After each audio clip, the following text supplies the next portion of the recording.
উত্তরবঙ্গের বুকে শিক্ষা ও আলোর এক উজ্জ্বল প্রতীক সরকারি নাজির আক্তার কলেজ। সোনাতলা উপজেলার প্রাণকেন্দ্রে গড়ে ওঠা এই শিক্ষা প্রতিষ্ঠান আজ হাজারো শিক্ষার্থীর স্বপ্নের ঠিকানা। অর্ধ শতাব্দীরও বেশি সময় ধরে শিক্ষার আলো ছড়িয়ে চলছে এই প্রতিষ্ঠান। 1967 সালে সরকারি সোনাতলা নাজির আক্তার কলেজটি প্রতিষ্ঠিত হয়।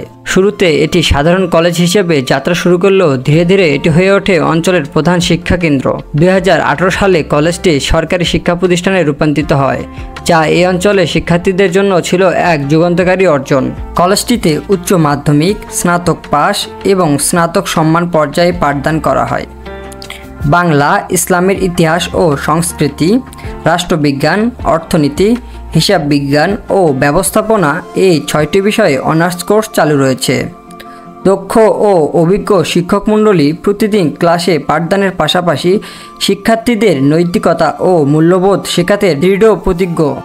সরকারি সোনাতলা নাজির আক্তার কলেজ শুধু বইয়ের মধ্যে সীমাবদ্ধ নয়। এখানে শিক্ষার্থীরা নিয়মিত অংশগ্রহণ করে বিতর্ক, রচনা, কুইজ, চিত্রাঙ্কন, নাটক ও নৃত্যসহ নানা সাংস্কৃতিক কার্যক্রমে।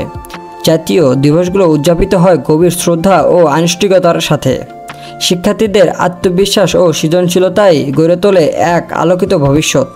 দেশ এবং দেশের বাইরে থেকে যারা ভিডিওটা দেখছেন অবশ্যই কমেন্ট এবং শেয়ার করে পাশে থাকবেন।